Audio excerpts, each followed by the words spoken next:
Welcome to the Wayne Bennett Podcast, celebrating West Virginia's people, places, and the culture of Southern Appalachia. Now here's your host, Wayne Bennett. Welcome to Wayne Bennett's Podcast. I'm your host, Wayne Bennett, and it's May the 13th, 2024. It's a day before Election Day in West Virginia, and this is episode 138. Our guest today has been an educator, a businessman, a philanthropist, a coach, a critic, among other things. Mike Tyree, how you been doing, Mike? Doing well, Wayne. Thank you. Well, you're an old prosperity guy, aren't you? I am. Where did you grow up around prosperity? Well, we lived on what was called Center Street then. It's called Morse Road now. It's just right across the hill from the racetrack. Uh-huh. Now, tell me a little bit about your dad and mom. Well, my mom was a homemaker. She never worked outside the home. And my dad started out as a coal miner. And when I was 8 years old, he was trapped in a mine fire and lost about 60% of his breathing capacity. And so the doctor said, you can die or get out of the mines, that's your choice. And so at 28 years old, he was forced to find something else to do, and he went to barber school and became a barber. So for the rest of his working life, he was a barber. Now, you have a brother? Yes. You have a sister? I have a brother and a sister. I have a brother who's retired from Rich Equipment, and a sister who retired from, she worked for several different coal labs, and she's retired now. So I guess they're both smarter than me. They're both retired, and I'm still working. So. Did you play sports or anything when you was younger? Just wrestle. Just wrestle? Yeah. And you didn't start that till the 10th grade? 10th grade. Because they didn't have youth wrestling or junior high wrestling at that time. First wrestling match I was ever in, I had to sit and watch the seniors put the uniform on, so I didn't have to put it on, because that's when back when we wore the old tights and stuff. What influenced you to go out for wrestling? Well, and I take that back. I never played sports. And in 7th grade, I played basketball. And in the 8th grade, I didn't go out for the team. In 9th grade, I didn't make the team. And I was 5'5" and 120 pounds, and so that wasn't much future in basketball. So, and this wrestling seemed something interesting. And I had a cousin who wrestled Shady, Roger Johnson. So I understood a little bit about wrestling, and it's just something I've got to try, And Fred Hill was a coach. Well, actually, Vic Peelish was the coach when I was a sophomore, and then he retired, and then Fred Hill and Chip Munson was my junior and senior year. Did you have any other teachers in high school that might have had a big influence, or certain teachers that stood out in your mind that you liked better than others? Or at the time I went to Woodrow, I can't say that for the most part I thought I had a pretty good group of teachers. I was very fortunate. I thought that I had good English teachers. Miss Doherty and Miss Dye were both excellent English teachers, and probably the only two teachers I really didn't care for was physics and chemistry teacher, which is probably because I didn't like chemistry and physics. Well, that's the same way with me. I had one teacher that most people don't even remember. When I went to Beckley Junior High, I had an English teacher named Mrs. Cone, and I don't even know what happened to her, but she made me like English. And then, of course, I've told this one several times, Mary Vass was a 12th grade English teacher at Woodrow, and she's the one that encouraged me to go to college and be an English teacher. And I did. And I had planned on going into the military after high school. And she said, you don't need to go to military. You need to go to college, and you need to be an English teacher. And I did. So, but it's funny, just that one little short conversation would inspire you. Well, it's funny you bring up Ms. Vass, because the year I helped you coach wrestling, when I was substituting, I had to substitute 1 week for Mrs. Vass. It was the easiest substitution class I ever had, because it was senior English. You have to pass senior English to graduate. Yeah. Those people came in there and did the assignments they were supposed to do. Well, the class that I was in, I don't even know how I got in there, but it was all the valedictorians. And I mean, there was a smart bunch of people, man. So, I mean, you had to hustle just to keep up in that class. And now you did show an interest early about government and things like that. I know there was a Voice of Democracy contest, and you entered My Responsibility to Freedom. I think you wrote an article or something along that. You remember that? I actually don't remember that. You didn't win it. Obviously, I didn't. I don't remember. but you were in there, and were you in the senior class play? I was. And you were a manic depressant. Yes. Mr. Manic Depressant. With a bag over my head. But the Egg and I think that was the name of it. Yes. How did you get into the senior class play? Were you in a drama club or? I was in the drama club, and I don't know why. It's a drama club, and it interested me, so I went over there, and it was interesting. So I just stuck around, and then I ended up being in the. Did you ever try the stage again after that? Well, I was in one of the play that year. It was a science fiction play. It was basically only two people in the play, and it was the end of the earth thing, and we had a bag over our head so we could breathe. And then the Lassies had a talent show, and I wrote some comic skits, and me and Alan Larrick and a couple other people performed the comic skits between the routines in the Lassie's talent show. And that was. So you didn't try anything after high school? No.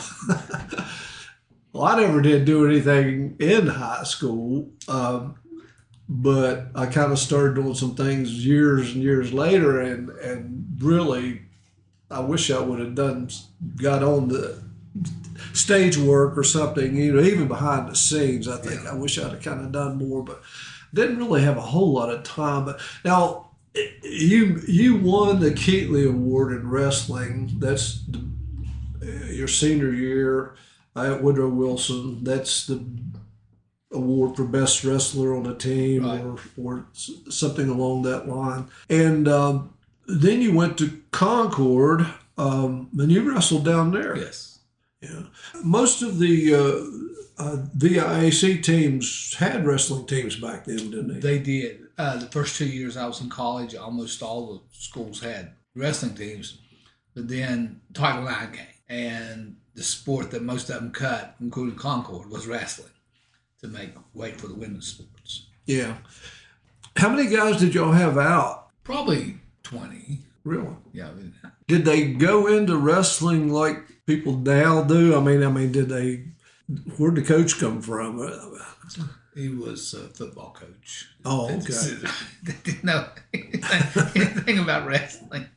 Okay. Basically, there was a guy by the name of David Price, and he was taught school at Oceana for many years. He came from down in Newport News, Virginia, and he was a disciple of the Granby School of Wrestling. That guy, I forget his name now, was famous Granby coach. Yeah.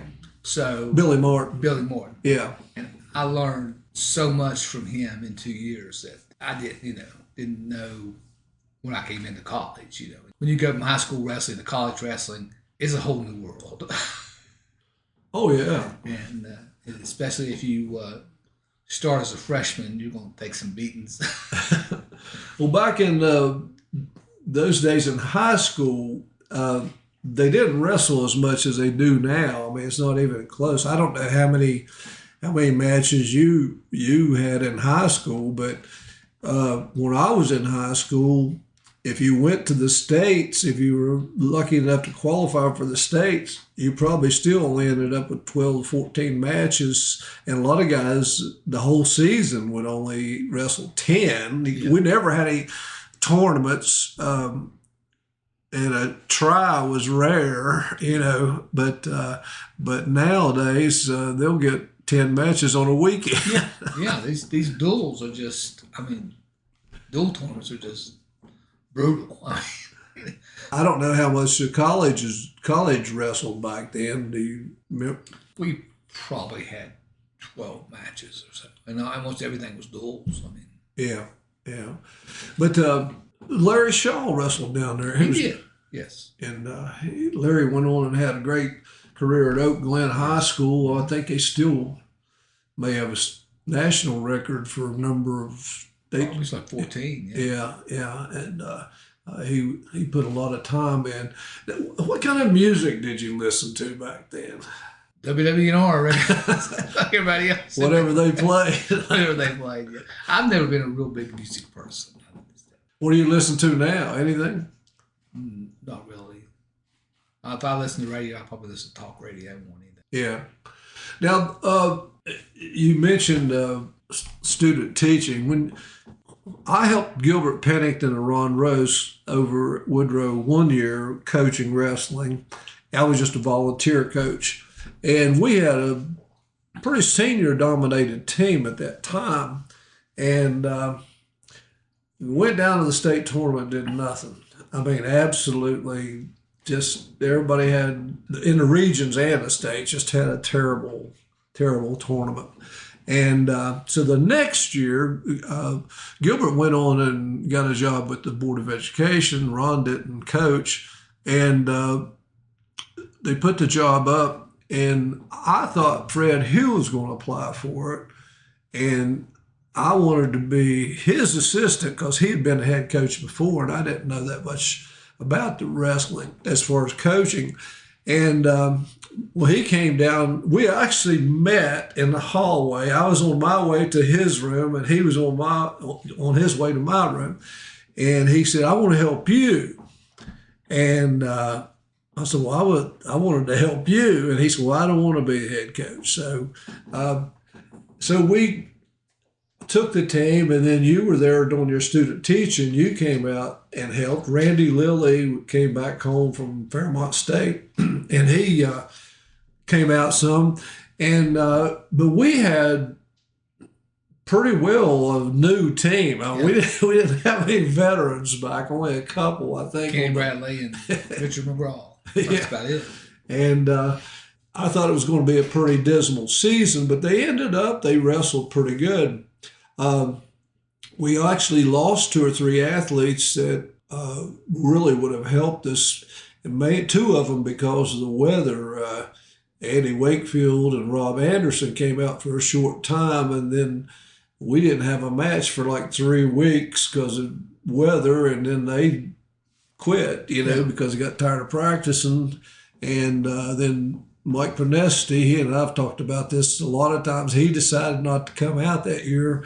I think if we'd have had those 3 guys, we probably would have made a little noise. We ended up, I think that team finished 10th in the state, but that was a year that Parkersburg just totally dominated everything, But it was, you worked with some of the smaller guys. I worked with the middle size, and Fred worked with the big guys, and Randy Lilly filled in.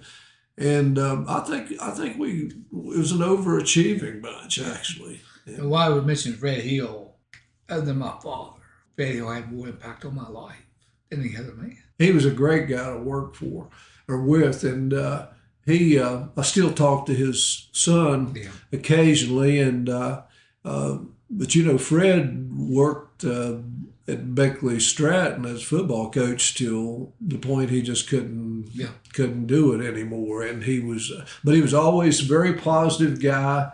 Had a good attitude about things. I really enjoyed working with Fred myself. Now, after your student teaching, you got a job at Woodrow. Whose place did you take? Do you know? Miller Halls. Okay. Miller Halls. When you left, they tried to get somebody who was teaching social studies to teach English because they had an English degree. She wouldn't do it. But then Miller took the job as dean of men, and I took Miller's place. Okay. Now, how long did you teach? 4 years. 4 years.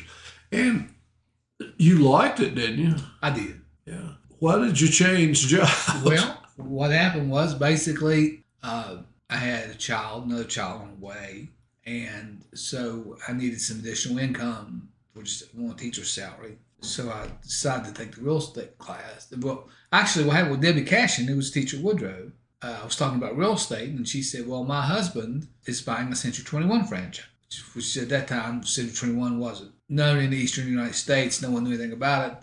I said, okay, well, I went down and talked to them. They said, yeah, pass your test, we'll give you a job. Well, I started and I found out I was actually pretty good at it. And after a couple of years, we was reaching the point to where my part-time job was paying as much as my full-time job, so it didn't make a lot of sense. And so just made the decision to try something different.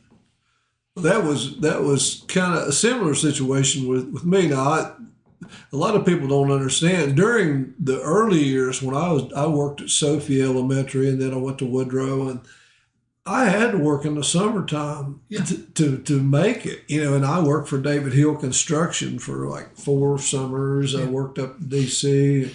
and it had to pay bills. Well, I mean, when they changed, teachers used to get paid on 10 months, and then you got paid 12 months. The same salary, but you spread it. Well, I could never do that, and you probably didn't either. Yeah, I had to take the 10 months, and like you say, in the summertime, go make some money, because it wasn't enough money if you tried to spread it over 12 months. And then I had done some volunteer work. I had actually done a lot of volunteer work for the Y ever since I was in high school, and they offered me a job to do a wrestling program and several other things. And I didn't really want to leave teach. I liked teaching at Woodrow. I liked teaching English. And so I gave them a ridiculous amount while I would come to the Y and how much it would take. And they called me back a couple of weeks later and said, okay. And then I decided to go. And it kind of worked out. After 5 or 6 years at the Y, Bob and Mel were young guys. I didn't see any room for improvement unless I moved out of state or something. And so I decided, and I wanted to coach again. And so I decided to go back into teaching. And it's a move. I never have regretted that.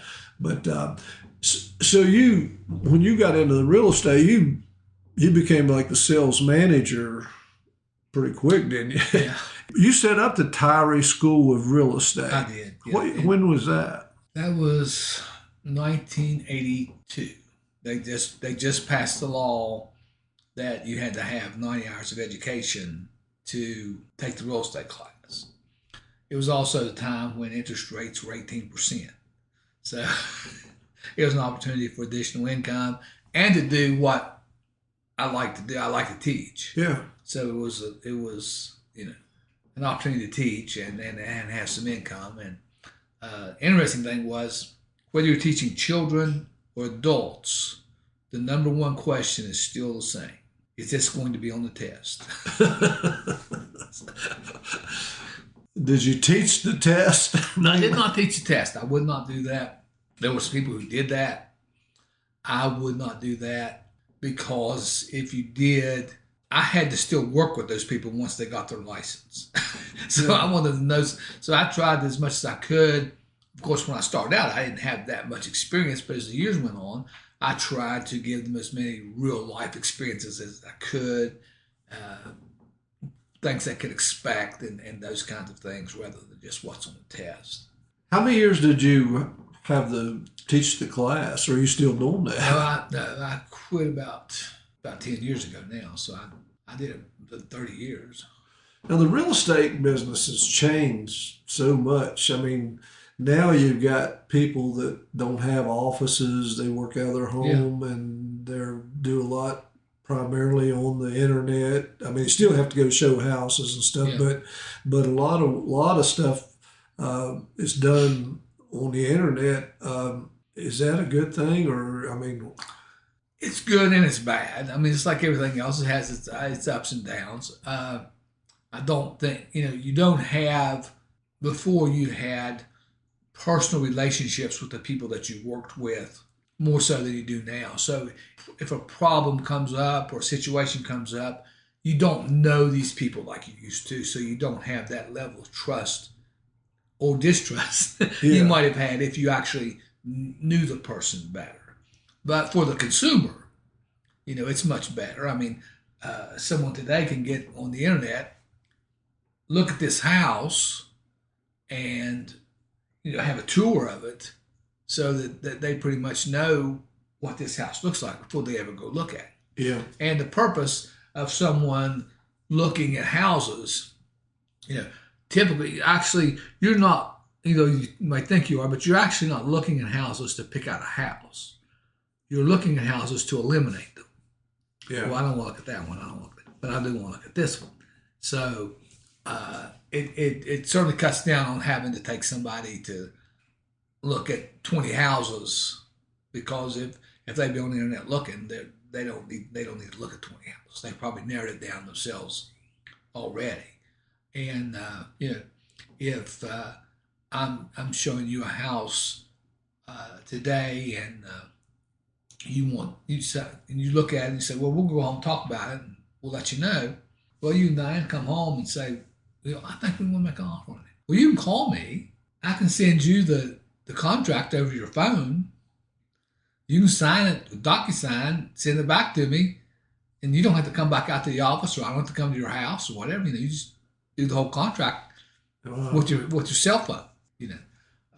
Access the houses. When I first started, you had to go to another office and get the keys to go show a house. And last year, in the same week, I had 2 different people let me in their houses remotely.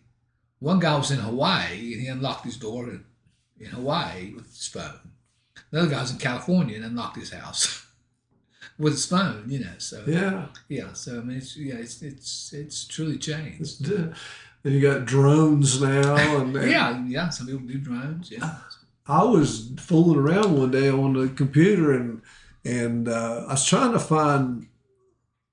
Actually, I think I was trying to look at Piney Gorge, and I found my house, and it had the dimensions of the house. It had the pictures of front, back, the lot, everything. And, and I'd never had it up for sale. I mean, you can get a Google thing. You have to pay for that, but you can get to where we can read the license plates on your car in your driveway.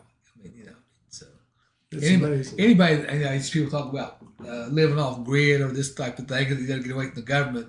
You're not getting away from the government. It's here to stay. What about these companies that are around now, though? They're charging like 2.9% as opposed to 7%. I mean, does that hurt the system, or how does that work? Well, I have to be very careful talking about commissions, because the National Association of Realtors just lost a multi-million-dollar lawsuit over commissions. But basically, in my mind, it doesn't hurt. Well, first of all, no one's getting 7% anymore. That they used to, and even on the when houses are $200,000-$300,000, people aren't getting 6% anymore. People can't pay that kind of. Now, the places that are for sale for $60,000, $70,000, $80,000, you have to charge 6% or so on that, or 7 or 5 or something, more than 3% to make it profitable. You can't operate a business with it. Now, if you're offering commission at 3%, then that's you're probably figuring that part of your business plan is we're going to make it up on volume, because we'll get more listings at this percentage, But in the end, every real estate commission is negotiable. You have to negotiate with people whenever, this thing of, 6%, that's what everybody else charges, or that's the going rate. That's illegal. You have to negotiate with the person every single time. Now, if I come out and I say I want 6% to sell your home, the person says I'll give you 5, and I say no, I want 6, I still negotiated. I didn't give anything, but I negotiated. But it's not because I can't say what's what everybody else charge, or you can search around. That's what you're not going to find any better rate or whatever. This is what's worth to sell your house, and it's incumbent upon me to sell my service. And if I can't convince you that my service is worth that amount of money, then you're going to go somewhere else. Someone else who can convince you of that. And my contention has always been working with people And they say, well, so-and-so said they do it for this amount of commission or this. And I always say to them, are you more concerned with what you have to pay or what you get to keep? And if they say I'm more concerned with what I want to pay, then I want to leave because I'm never going to satisfy that person anyway. Yeah. But if they're more concerned with what they want to keep, then I can talk to them about my negotiating skills and my experience and those types of things to help them get the most for their property. But if I don't have anything to offer them, then why shouldn't they go pay somebody less? Now you had a couple boys, and of course you've probably paid your dues coaching Little League baseball or something. You actually coached American Legion or something one time. I coached the boys from T-ball to American Legion. And that American Legion team that you had, though, that y'all started a team, didn't you? Yes. Coalfield Express. Coalfield Express. Yeah. And actually, the Coalfield Express started out with, it was the Babe Ruth. We were in the Babe Ruth 16, 18-year-old league. But there weren't enough teams, Babe Ruth teams left in West Virginia to display Babe Ruth. Uh-huh. So that first year, we were actually sanctioned Babe Ruth, American Legion, and Little League, Senior Little League.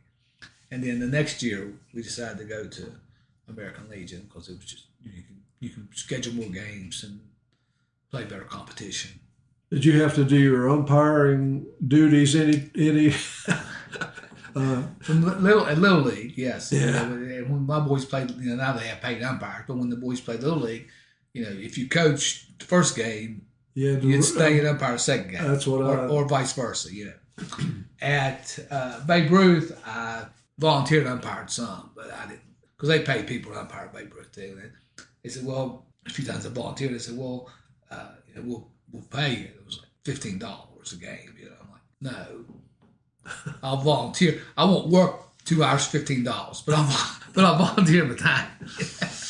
Well, when I coached Little League 2 years, and it was the same. If you coached the first game, you had to call the second game, and then 1 year, and my boy was already out of Babe Ruth, and Sergeant Maynard was running Babe Ruth, and some of his umpires got mad and quit. And they had a full schedule. They had Ohio Valley tournament coming in and everything, and so I took a real quick course, and I was the umpire for the whole year. And I think I got $8 a game, which I don't even know whether I ever got paid or not, and called in the Ohio Valley tournament too. And I didn't get in too much trouble, but I was one of those rare guys that liked to call behind the plate. And most of them like to call the bases, and I like behind the plate. I like calling behind the plate. I never problem calling. And so I never.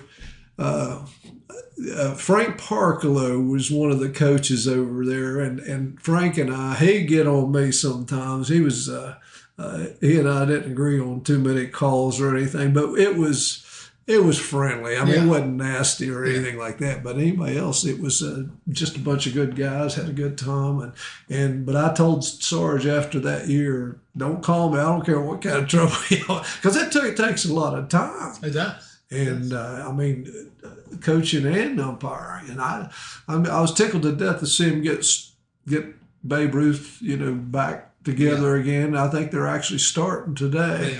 They are, And did you ever bowl? I was 1 year, 2 years. I was in a mixed bowling league. I remember one time seeing Mike Tyree in the bowling league, and I said, I never heard Mike say anything about bowling. It was a mixed league. Anyway, I was really lucky. Well, I wasn't lucky because of this, but you didn't bowl with your wife. She would be on another team.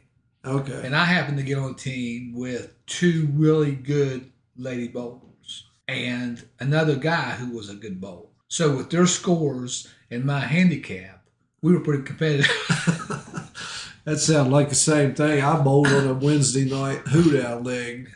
And the 3 guys I bowled with were really good bowlers, and I was by far the worst bowler. And but they used my handicap, and a lot of times it came down to what I bowled, whether we won or not. And we actually won the league that year, but it was the league. It was a hoot out league on a Wednesday night, and I had to go to work the next day, and I just finally I couldn't do it anymore because we didn't get done till like 11:30 sometimes, and it was just a little bit too much. But I enjoyed that bowling league, and really, the only reason I quit was I was running for state president of the JCs, and it's where I was going to so many different things, and if you didn't bowl on Friday night, you still had to get somebody to bowl for you, but you had to pay for it.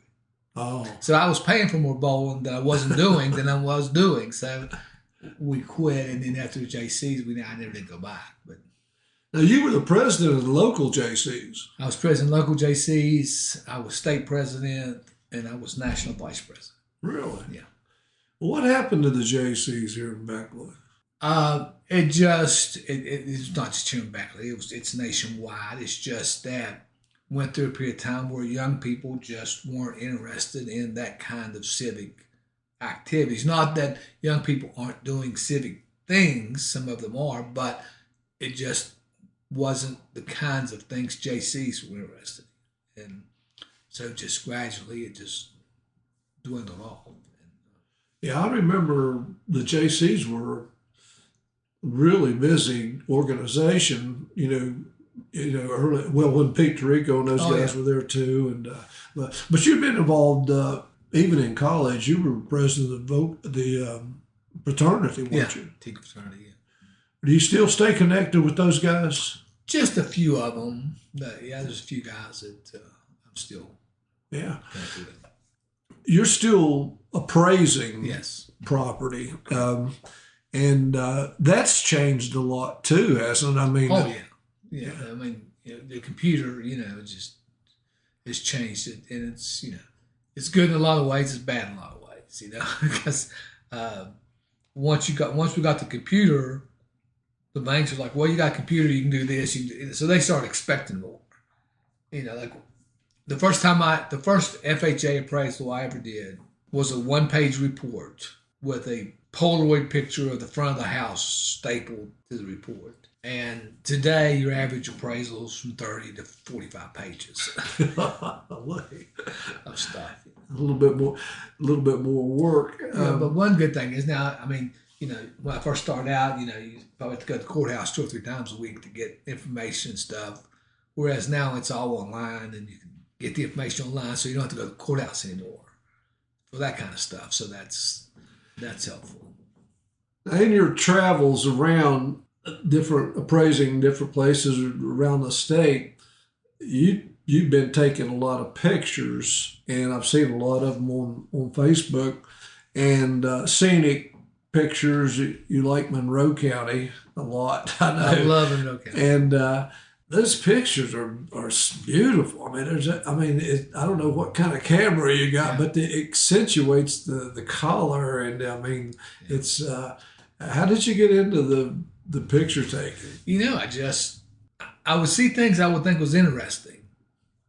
And I would take a picture of it, and sometimes I would put it on Facebook, and then people would comment, and then people comment more, and it got to where I got a little bit of a following, where people liked my pictures, and the funny thing about Monroe County is I go to Monroe County a lot because, for one reason, my granddaughter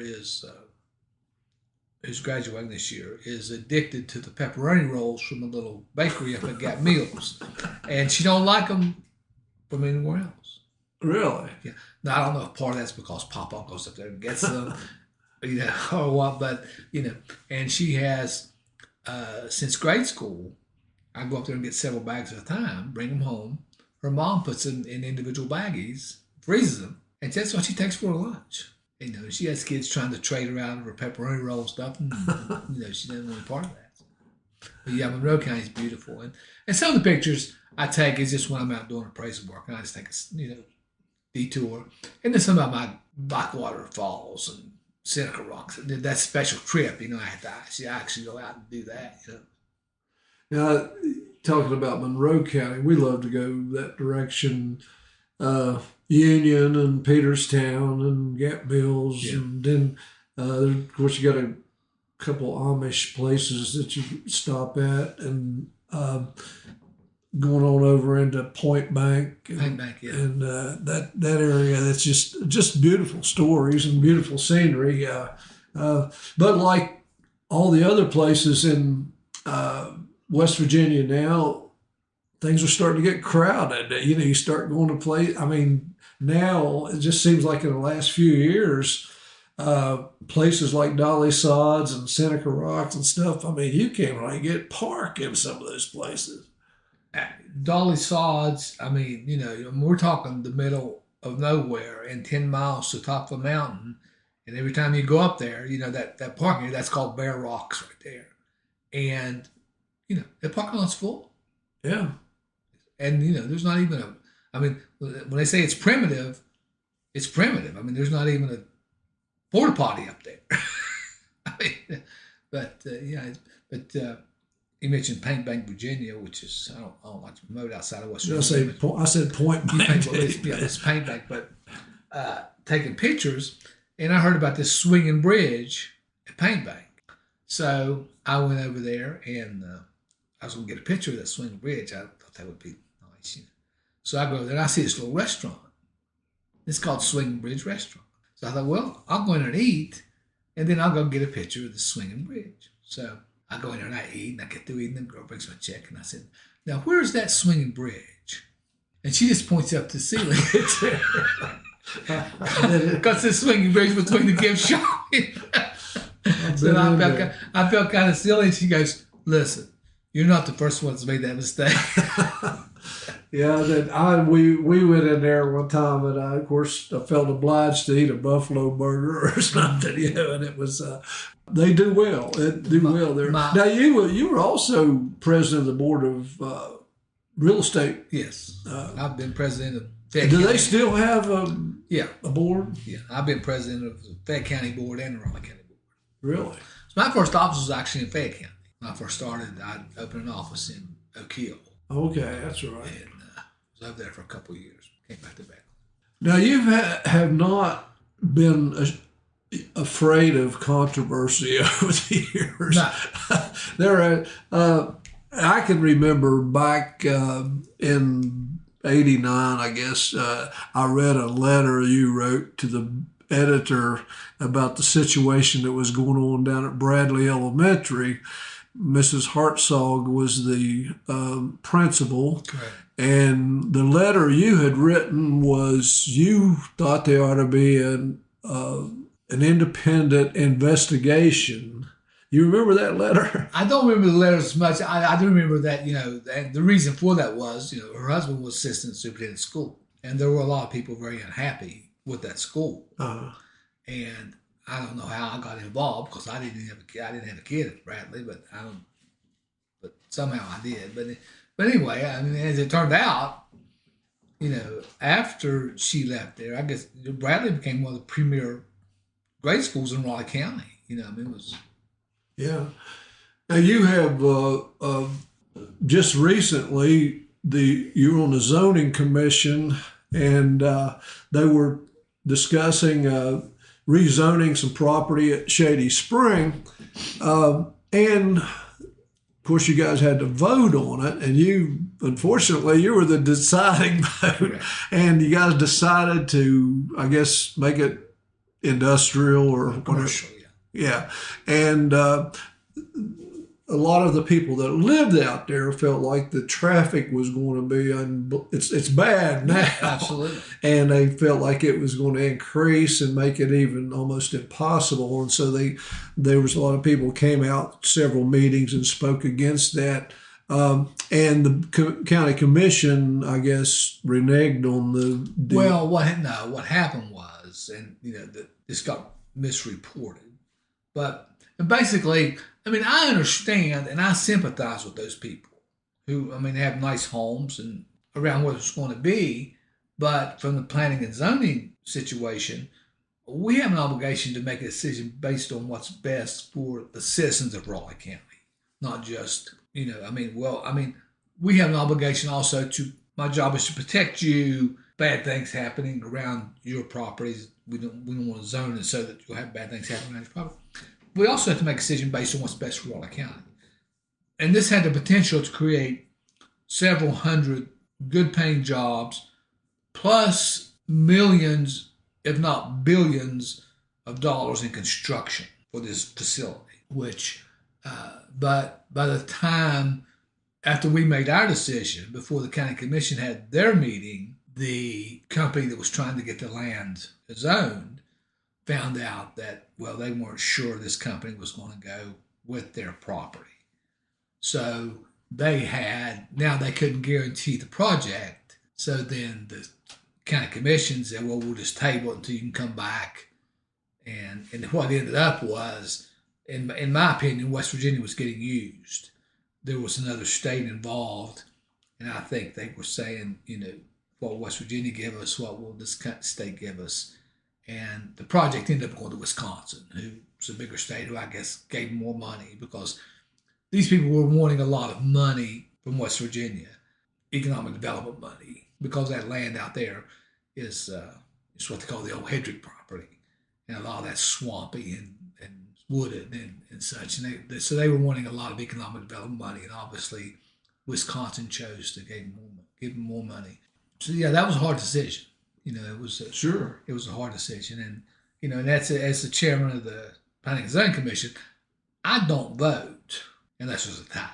So I broke the tie, but there was a total of 4 votes. The other 3 votes were just as important as mine, but I just had to be the last one to vote because I don't vote unless there's a tie.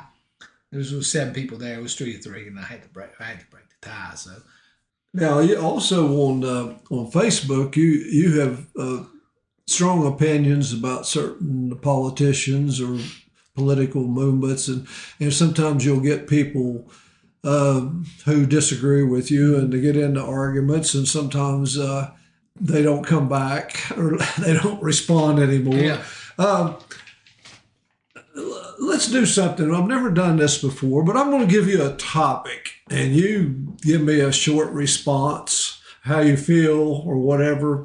And if you don't want to respond, just say pass. But and some of these might be considered controversy, but not really. But Pete Rose in the Hall of Fame. It's a travesty. He's not in the Hall of Fame. What's that? I mean, some of the people's in the Hall of Fame, and Pete Rose is not in there. That's just a travesty. I agree. Transgender athletes. I think that these folks who have that situation, it must be a very miserable life for them if you can't look in your drawers and tell if you're a boy or a girl. But boys should play in boys' sports and girls should play in girls' sports. And, that just, it's a mental illness. And I'm not going to participate in that, and I'm not going to pretend like it's something different than what it is. And, you've been a coach, you've been around education, and you know that there's difference in the physical abilities of boys and girls. So they can talk about this estrogen or whatever they want to. It's not fair. And you think, I was in college when Title IX passed. And so, they did away with the wrestling team to make room for women's sports. Now, I wasn't happy at the time, but in retrospect, that was the fair thing to do. But now, you've got a young girl who can go out here, train all of her life for a college scholarship, and some boy can take her place. Yeah. That's not right. When we talk about women, we're supposed to have women's lib, and we've got women who won't stand up and say, no, they're not going to take my daughter's place on this team. I don't understand that. And I know that, you said it might not be controversial. Yeah, you're controversial on this one, but, that's just the way I believe, and I'm not going to back up on that, and I'm not going to apologize for my feelings on that. Okay. How about abortion? Abortion is wrong. Under any circumstance. Under any circumstance. Now, the thing of it is, that's not the world we live in. Most of America believes that abortion is okay up to a certain point. Heartbeat or whatever, different people. But the overlying political thought in America right now is that if you want to put an absolute ban on abortion for any reason, the majority of America does not agree with that. So I'm in a minority position in my position. Now, the other side of the coin is most of America doesn't believe you should be able to abort a 9-month baby either. So the political aspect of it is if you think that you can ban abortion, it's not going to happen. But to put restrictions on it, I think most people support that. Most people don't support late-term abortion. My position on abortion has always been you cannot change heads. You have to change hearts. You can't convince somebody that abortion is wrong. That person has to accept that in their heart. That's wrong. Or it's right. Whatever they believe. Sure. You're not going to change their head. You have to change their heart. How about assault weapons? Never seen the weapon assault anybody. How about the COVID shot? Didn't take it. Never will. I think that was the biggest. It's been proven now. It's all coming out. It was a total fraud on the American people. These doctors, these pharmaceuticals, they knew that the ivermectin, the other things were effective, would fight it. But the problem was the way the law is written, if the doctors said ivermectin can be used to treat COVID, they couldn't mandate the vaccine because there was an effective treatment for it. So Big Pharma, the medical community covered it up and they killed thousands of people. They're still covering it up. That's how I feel about the COVID shot. How about college portals in sports? It's destroyed the sport. There's no longer portals along with paying the athletes. Yeah. If you're a kid going to a mid-level school and you're pretty good, somebody can give you a bigger paycheck, you're going to hit the transfer portal. How about who would have won between Marciano and Ali? Ali is the greatest athlete of all time. What about forgiving college loans? No. Well, there's two sides to that. Number one, they took out the loan. The people that should have to pay for these loans is the colleges sitting on these billions of dollars in endowments who charge these kids $100,000 for an education they can never get a job in. Yeah. But, if they took out the loan, they need to repay it. What about reparation? No. How about Trump or Biden? Trump. What about who would have won, Manchin or Justice? Justice. Blondes or brunettes? All the above. How about rehiring Huggins? I really thought that, we should give him another chance initially.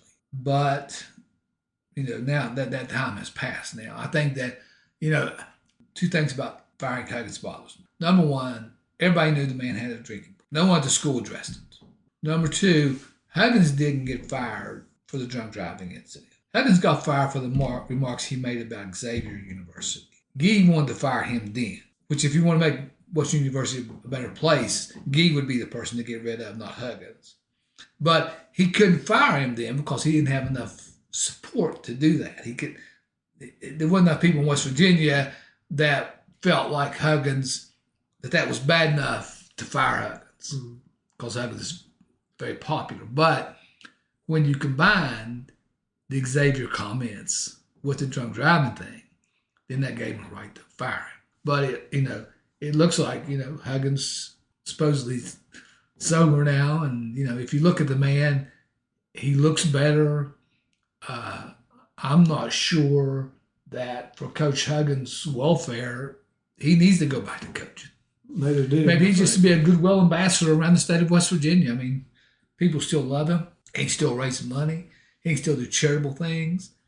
I think that Bob Huggins has the opportunity to be a goodwill ambassador around the state of West Virginia if he wants to do that. He probably wants to go back to coaching. Somebody will probably hire him to coach, but he could be a great goodwill ambassador. I'm sure he has enough money to live on the rest of his life. He could be a great goodwill ambassador around the state of West Virginia if he chose to. How about the death penalty? Absolutely, especially now with DNA. Number two things with DNA and all the cameras we've got now. We've got people who do hideous things, and we've got, there's no shadow of doubt as to what they've done, and we should put those people to death. I'm sorry. How about Israel and the Gaza Strip? I will bless those that bless Israel, and I will curse those that curse Israel. That's all I can say. How about should these two guys be in the Hall of Fame, Barry Bonds and Roger Clemens? Barry Bonds, no. Roger Clemens, I'm not sure. What about who's the best quarterback ever played in the NFL?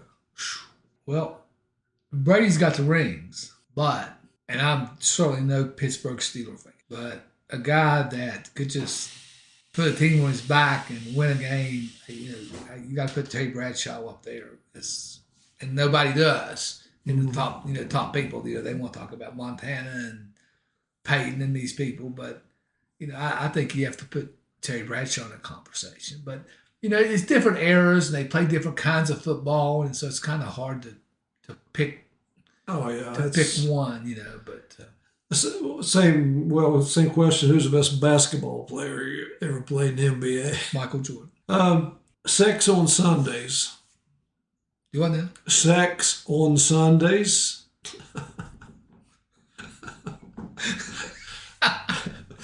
I don't see a problem with that. There's an old joke. This guy was married.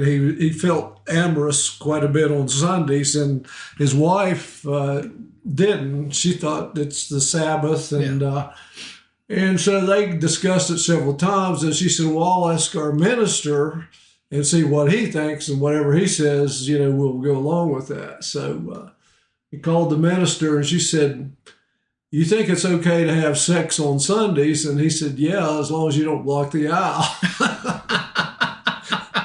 Yeah. Well, Mike, you have.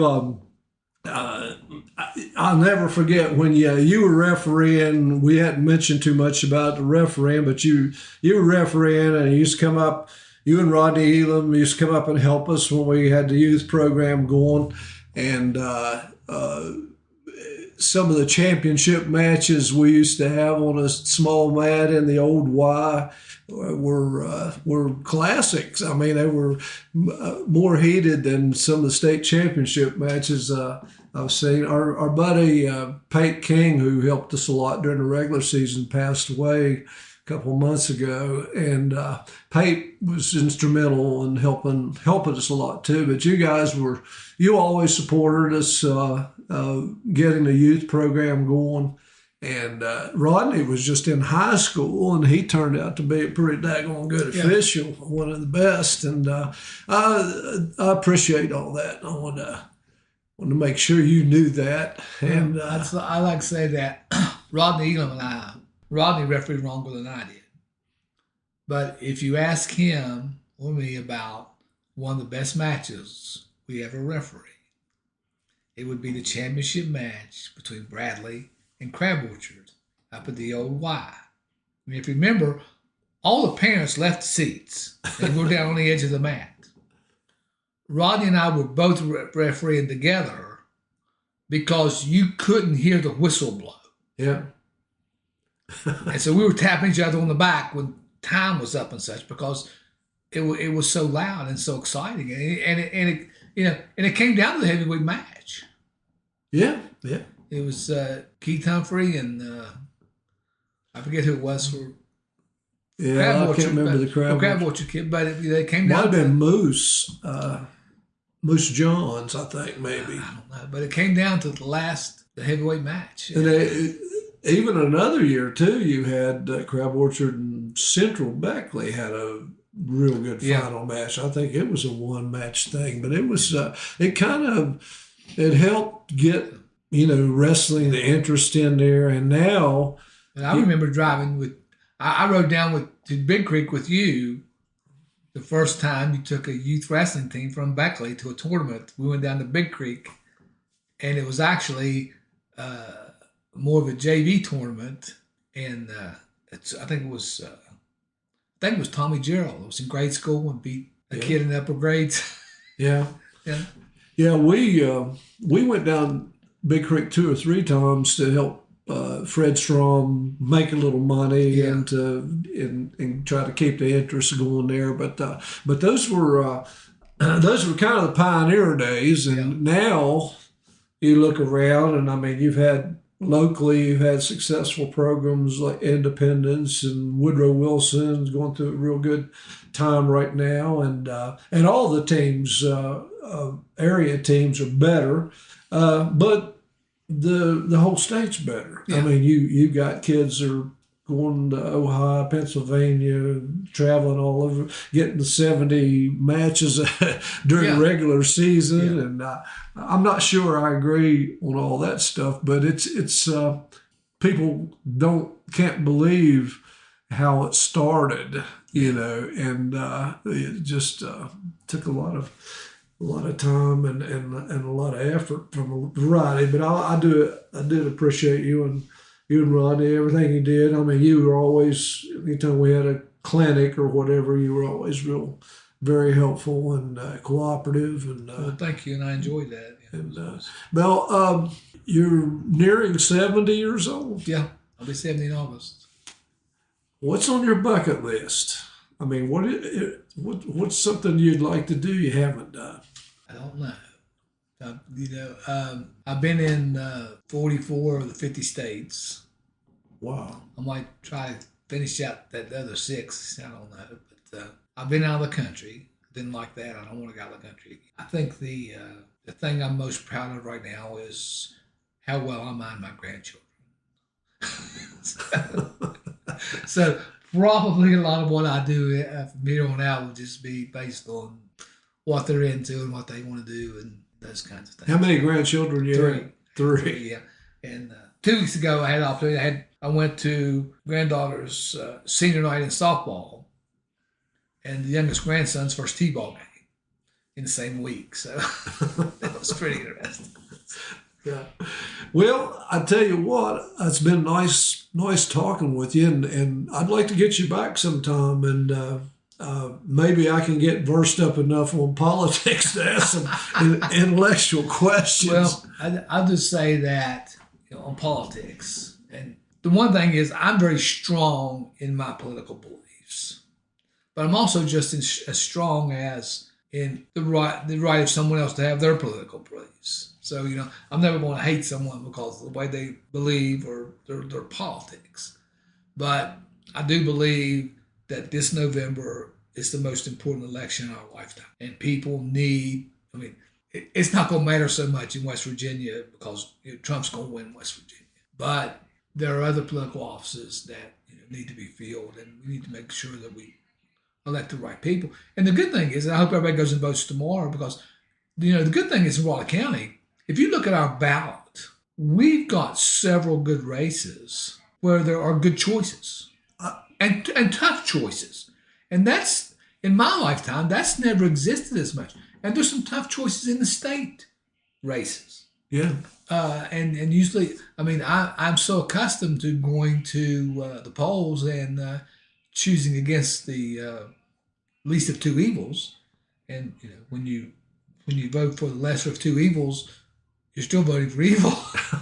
But we've got some real choices, and that's a good thing. I like that. That's a problem that I've run into. I've lived in Raleigh County for 74 years, and I know a lot of these people, and you got 20 people running for magistrate, and I know personally 14 of them and have had good relations with them. I'm in the same boat, It's like, and some of them are running against each other. Yeah. And, you got to make a choice. Yeah. And same way in some of the other judicial races. Yeah. But but that's what makes it good. I guess, people can run. And I'm glad to see the interest there. I hope that I would never need a magistrate for or be in front of one, but you never know. Well, Mike, appreciate it. And like I said, you're welcome to come back anytime you want to. Well, thank you. And anybody else out there that'd like to be on our program, you can contact me at awbennett50@gmail.com, and we'll get you on here. And until next time, remember, if you're not dead yet, you're not done yet. This is Wayne Bennett. God bless you.